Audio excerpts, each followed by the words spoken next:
Another failure, destined to fail. It's like Netflix, Spotify. Guys, maybe Spotify's getting it together because, they had their challenges with one Meghan Markle and Prince Harry. But Netflix is still living through this, what was it, like $100 million deal, some crazy deal that they signed with these guys. And they've got a new show for one Meghan Markle that's all about how she is happy making jams and cookies and doing this domestic thing as though she's like some reincarnation of Martha Stewart. Only problem is, like, Martha Stewart actually did that.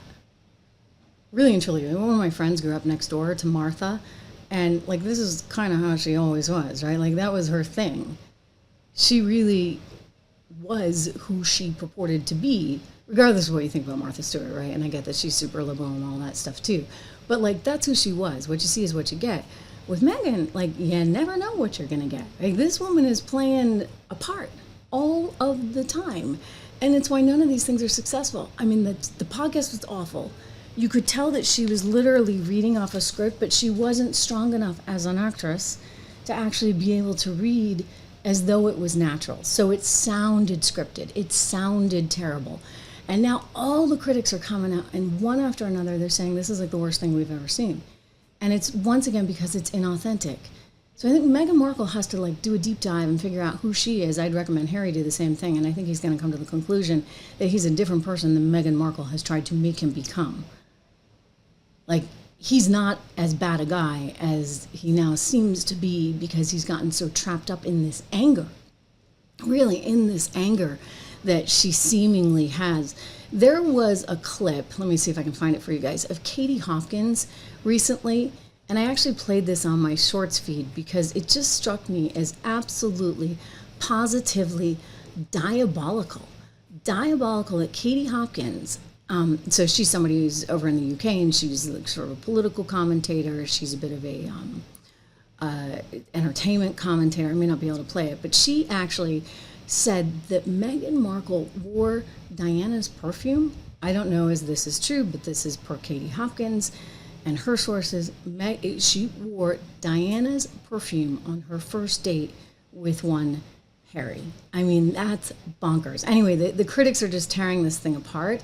The father of Meghan Markle is even tearing this apart. He's like, I don't even know who this woman is. Like, she's unrecognizable. She's not the kid that I raised. And I'm just going to say, for Meghan's sake and for Michelle Obama's sake, they should just realize who won the election. It means that woke is out. Normalcy is in. Okay, so we don't have to cut you any special favors anymore. You can't sit there and drone on and on and on about DEI anymore. And you can't make jam and fake your way through it. So this may be her last thing. This is her last big contract. They're going to have to find a new way to make money, which means they're going to have to figure out who they are. It's something that most of us do as teenagers, but they're doing it a little bit later in life.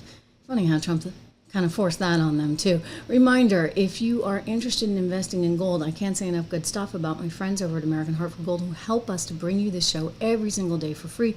Go check them out at trishlovesgold.com. You can text my name, Trish, to 65532 for up to $15,000 in free silver. Call them at 1-844-495-1115. I highly recommend. I actually just bought a little bit of gold before I came on the air because it was trading down.